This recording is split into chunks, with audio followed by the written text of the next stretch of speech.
Friends, ಎಲ್ರಿಗೂ ನಮಸ್ಕಾರ. Welcome back to my channel. Friends, ಇವತ್ತು ಸಿಕ್ಕಾಪಟ್ಟೆ ಮಳೆ ಬರೋ ಥರ ಇದೆ. ಸೊ ಆದ್ರೂ ನಾವು ದೇವಸ್ಥಾನಕ್ಕೆ ಹೊರಟಿದ್ದೀವಿ. ಸೊ ನೋಡಿ, ಅಲ್ಲಿ ಕಪ್ಪು ಕಾಣಿಸ್ತಿದೆ ಮೋಡ. ಯಾವ ದೇವಸ್ಥಾನಕ್ಕೆ ಹೋಗ್ತಿದ್ದೀವಿ, ದೇವಸ್ಥಾನ ಎಲ್ಲಿದೆ ಎಲ್ಲನೂ ಹೇಳ್ತೀನಿ. Keep watching. ಫ್ರೆಂಡ್ಸ್, ನಾವೀಗ ದೇವಸ್ಥಾನ ರೀಚ್ ಆಗಿದ್ದೀವಿ. ಈ ದೇವಸ್ಥಾನ ಇರೋದು ಯಡಿಯೂರು ಹತ್ರ.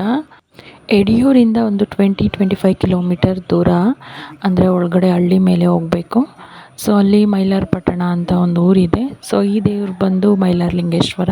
ನಾನು ಲಾಸ್ಟ್ ಟೈಮ್ ಒಂದು ವಿಡಿಯೋ ಅಪ್ಲೋಡ್ ಮಾಡಿದ್ದೆ. ಸೊ ಈಗ ಮತ್ತೆ ಅದೇ ದೇವಸ್ಥಾನಕ್ಕೆ ಬಂದಿದ್ದೀವಿ.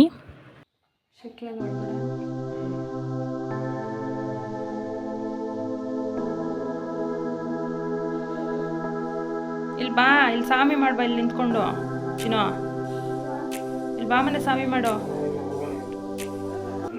ನಾವು ಹೊರಟಾಗ್ಲೇ ಮಧ್ಯಾಹ್ನ 3 ಗಂಟೆ ಆಗಿತ್ತು. ಸೊ ಪ್ಲ್ಯಾನ್ ಇರಲಿಲ್ಲ ದೇವಸ್ಥಾನಕ್ಕೆ ಹೋಗೋಣ ಅಂತ. ಸೊ ಸುಮ್ಮನೆ ಹೋಗಿ ಬರೋಣ ಅಂತ ಸಡನ್ನಾಗಿ ಹೊರಟಿದ್ದು. ಹೊರಟಾಗ 3 ಗಂಟೆ. ಸೊ ಅಲ್ಲಿ ರೀಚ್ ಆದಾಗ 5:30 ಆಗಿತ್ತು. ಸಂಜೆ ಪೂಜೆ ಅಷ್ಟೊತ್ತಿಗೆ ರೀಚ್ ಆಗ್ಬೋದು ಅಂತ ಅಂದ್ಕೊಂಡು ಹೊರಟ್ವಿ. ಸೊ ಸಂಜೆ ಅಷ್ಟೊತ್ತಿಗೆ ನಾವು ರೀಚ್ ಆದ್ವಿ. ಪೂಜಾರಿಗಳು ಕೂಡ ಅಲ್ಲೇ ಇದ್ದರು, ದೇವಸ್ಥಾನ ಓಪನ್ ಇತ್ತು ಕೂಡ. ಸೊ ಪೂಜೆನ ಮಾಡಿಸ್ಕೊಂಡ್ವಿ.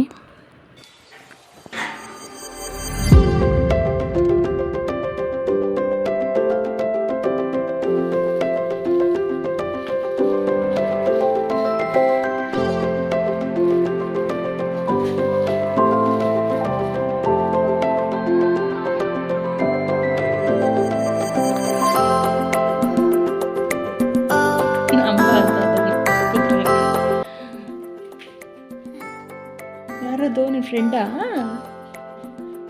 ನಿನ್ನ ಫ್ರೆಂಡಾ ಅದು?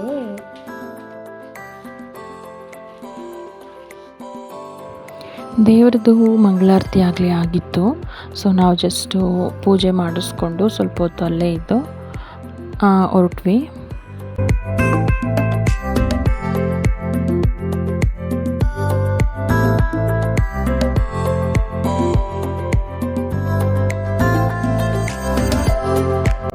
ಗರ್ಭಗುಡಿ ಒಳಗಡೆ ಕೂಡ ನಾವು ಹೋಗಿ ಕೂತ್ಕೊಂಡು ಪೂಜೆನ ಮಾಡಿಸ್ಬೋದು. ಸೊ ಹಾಗಾಗಿ ನಾವು ಒಳಗಡೆ ಹೋಗಿ ಕೂತಿದ್ವಿ. ನಮ್ಮ ಪಾಪು ಕೈಗೆ ಏನು ಕೊಟ್ಟರು ಬಿಸಾಕ್ತಾನೆ. ಅದು ತುಂಬ ಸಣ್ಣವನಿದ್ದಾಗ ಅದು ರೂಢಿ ಮಾಡ್ಕೊಂಡಿದ್ದಾನೆ.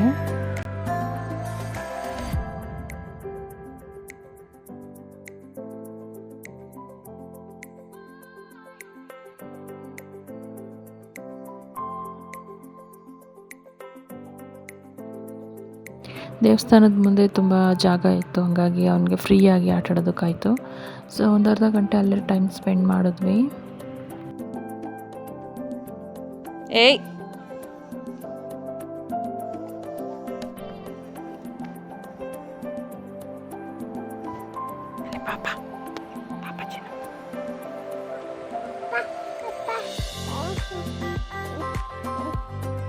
ಕಡೆ ಬಾ ಮನೆ.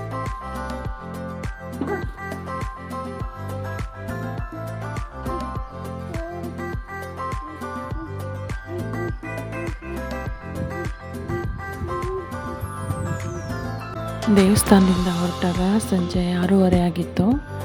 ಸೊ ಸಂಜೆ ಟೈಮಲ್ಲಿ ಹಳ್ಳಿಗಳನ್ನು ನೋಡೋದು ಎಷ್ಟು ಚೆಂದ, ಎಷ್ಟು ನೆಮ್ಮದಿಯಾಗಿರುತ್ತೆ. ಸ್ವಲ್ಪನೂ ಸೌಂಡ್ ಇರಲ್ಲ, ವೆಹಿಕಲ್ ಸೌಂಡ್ ಆಗಲಿ ಯಾವುದೂ ಕೂಡ ಸೌಂಡ್ ಇರಲ್ಲ, ತುಂಬ ಪ್ರಶಾಂತವಾಗಿರುತ್ತೆ. ಸೊ ಮುಂದೆ ಬರ್ತಾ ರೋಡ್ದು ಕನ್ಸ್ಟ್ರಕ್ಷನ್ ಆಗ್ತಿತ್ತು. ಸೊ ಅಲ್ಲಿ ಸ್ವಲ್ಪ ಹೊತ್ತು ಗಾಡಿನ ನಿಲ್ಲಿಸ್ಕೊಂಡ್ವಿ, ಯಾಕೆಂದರೆ ಜಾಗ ಇರಲಿಲ್ಲ ಹೋಗೋದಕ್ಕೆ. ಸೊ ಹಾಗಾಗಿ ಅಲ್ಲಿ ಸ್ವಲ್ಪ ಹೊತ್ತು ಟೈಮ್ ವೇಸ್ಟ್ ಆಯಿತು.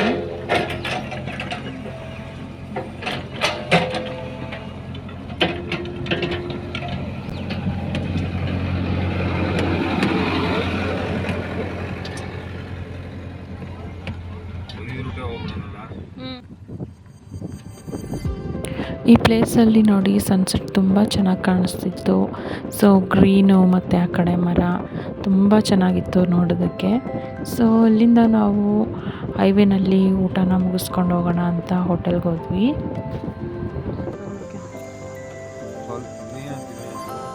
ಮುಂದೆ ನಡ್ಕೊಂಡು ಹೋಗ್ತಾನೆ, ಒಂದು ವೀಡಿಯೋ ಮಾಡಿ.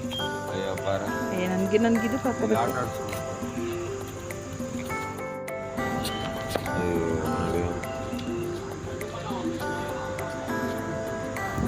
ಮಗುಗೆ ಈಗ 1.5 ವರ್ಷ.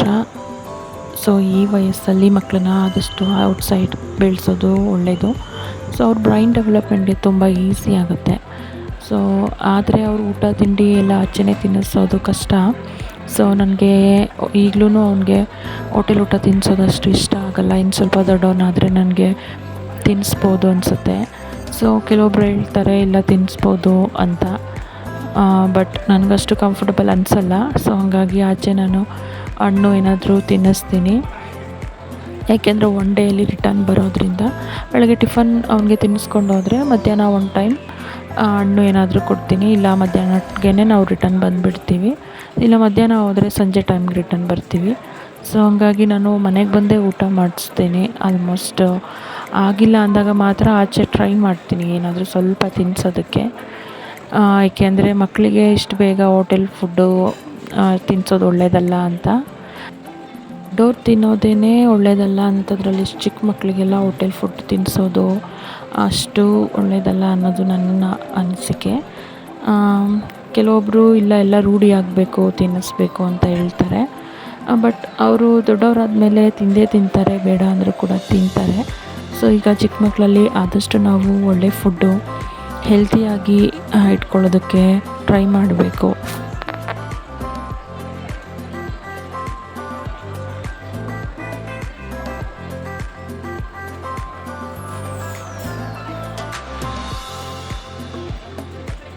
ನಾನು ಅವನಿಗೆ ಬಾಳೆಹಣ್ಣಿತ್ತು, ಬಾಳೆಹಣ್ಣು ತಿನ್ನಿಸ್ತಾ ಇದ್ದೀನಿ. ಮತ್ತು ಸ್ವಲ್ಪ ಗ್ರೀನ್ ಸಲಾಡ್ ಕೊಟ್ಟಿದ್ದರು, ಅದನ್ನು ನಾನು ಸ್ವಲ್ಪ ತಿನ್ನಿಸ್ದೆ. ಸೊ ಫುಡ್ಡು ತುಂಬ ಚೆನ್ನಾಗಿತ್ತು, ಸರ್ವಿಸ್ ಕೂಡ ಚೆನ್ನಾಗಿತ್ತು, ಹೋಟೆಲ್ ಕೂಡ ಚೆನ್ನಾಗಿತ್ತು. ಸೊ ಇಷ್ಟ ಆಯಿತು ತುಂಬ.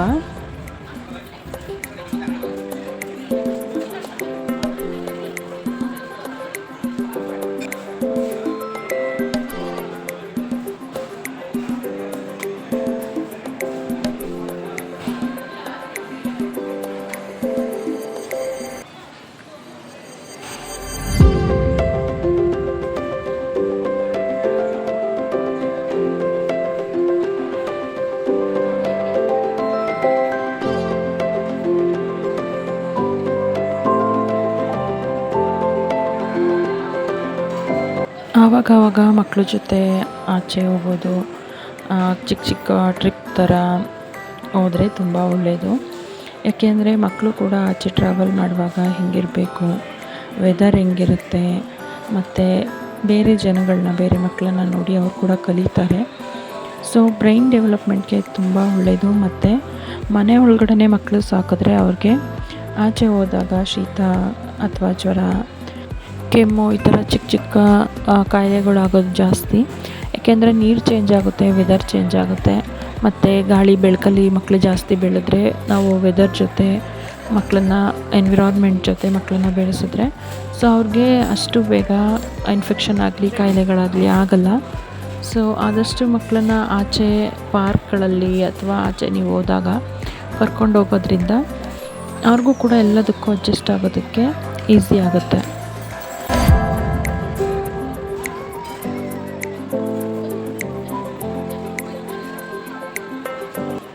ನಾವು ಡಿನ್ನರ್ನ ಮುಗಿಸ್ಕೊಂಡು ಅಲ್ಲೇ ಸ್ವಲ್ಪ ಶಾಪ್ಗಳೆಲ್ಲ ಇತ್ತು, ಮಕ್ಕಳಿಗೆ ಗೇಮ್ಸ್ ಇತ್ತು, ಮತ್ತು ಮಕ್ಕಳು ಆಟ ಸಾಮಾನೆಲ್ಲ ಇತ್ತು.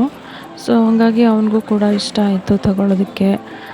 ಮಕ್ಕಳು ಬಟ್ಟೆಗಳು ತುಂಬಾ ಏನೇನೋ ಇತ್ತು. ಸೊ ನಾವಲ್ಲೇ ಸ್ವಲ್ಪ ಹೊತ್ತು ಶಾಪಿಂಗ್ ಮಾಡಿದ್ವಿ. ಸೊ ಅದಾದಮೇಲೆ ನಾವು ಮನೆಗೆ ಹೊರಟ್ವಿ. ಚೆನ್ನಾಗಿತ್ತು ದಿನ ಜರ್ನಿ ಮತ್ತು ದೇವಸ್ಥಾನಕ್ಕೆ ಹೋಗಿದ್ದು, ಟೈಮ್ ಸ್ಪೆಂಡ್ ಮಾಡಿದ್ದು ಎಲ್ಲನೂ ಇಷ್ಟ ಆಯಿತು. ಸೊ ಫ್ರೆಂಡ್ಸ್, ನಿಮಗೆ ಈ ವಿಡಿಯೋ ಇಷ್ಟ ಆದರೆ ಪ್ಲೀಸ್ ನನ್ನ ಚಾನಲ್ನ ಸಬ್ಸ್ಕ್ರೈಬ್ ಮಾಡಿ, ಲೈಕ್ ಮಾಡಿ, ಶೇರ್ ಮಾಡಿ. Keep watching. ಪ್ಲೀಸ್ ನನಗೆ ಸಪೋರ್ಟ್ ಮಾಡಿ. Thank you.